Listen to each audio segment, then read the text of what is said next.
Hey folks, enemas. I should talk about enemas. I get asked a fair bit about what an enema is, why I recommend it, what its role is in healing your skin. So let's get into it. There's two types of enemas. Type number one is something that you ingest, so something that you eat that creates a cleansing motion in the body such that you have a bowel movement or a series of bowel movements that flushes you out. Typical things that you eat are psyllium husk, salt water, castor oil, things like that. Type number two is the insertion type of enema, where you physically clean out the bowel. You physically clean out using water or some other fluid. You clean out the bowel physically via the anus, via the rectum. That's the type of enema. The second type of enema is the type of enema that I recommend. I don't recommend the first type of enema. Why don't I recommend enema by ingestion? I don't believe that it's a particularly wise or safe thing to do to a body that has a potentially damaged digestive system. I think that there's a potential for some of that stuff to be absorbed by the body.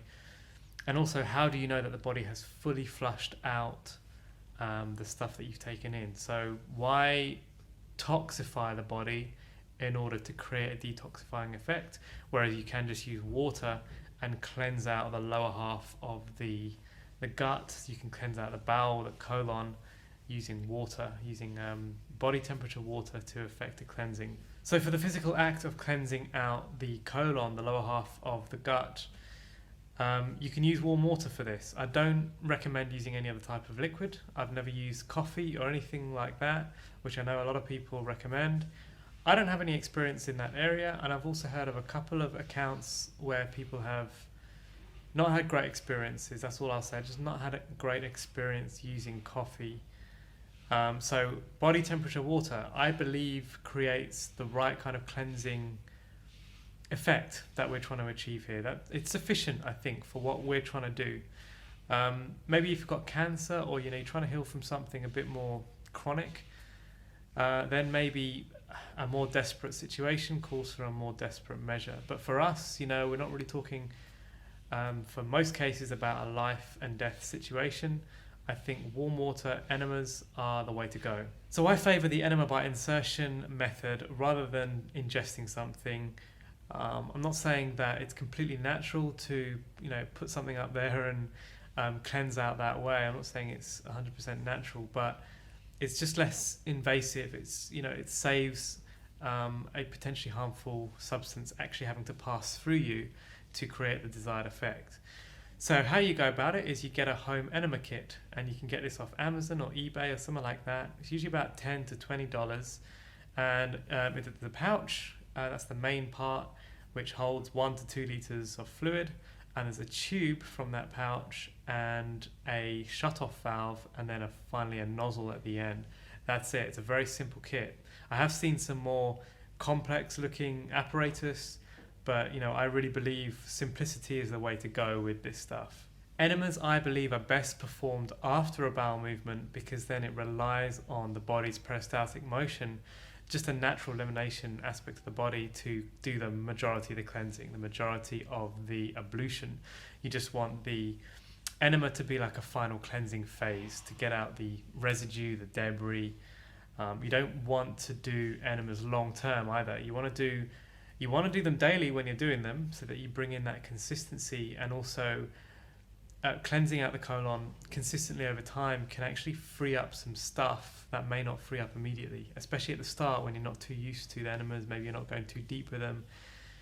As you get deeper and deeper, as you get stronger and stronger enemas, it can loosen up some stuff inside. You can have some pretty interesting prehistoric looking bowel movements further down in the line, as things that are maybe wrapped up in the convoluted areas of the colon are being released. So apologies, by the way, if you've watched this far and you didn't know it was going to become so graphic, but this stuff, it needs to be second nature to you. You need to understand how the body works in order to clean it, in order to flush it out.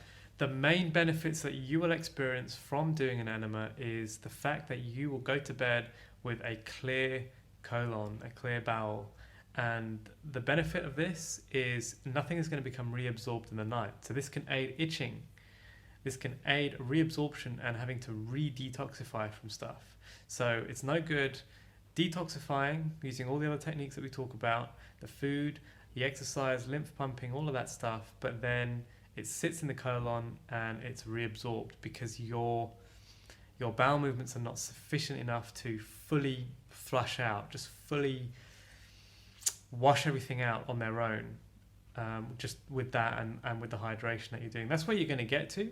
You'll get to that point where your digestion will be epic, and the hydration combined with this will just give you enough cleansing.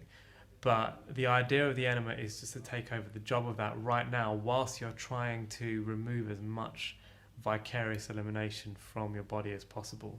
I don't recommend doing any type of enema long term. I only recommend you do the things that I talk about in the Complete Guide to Healing Eczema. So only do short term, so a month or two of daily enemas, particularly when you're doing maybe the garlic and the heavy juices at the start of the program.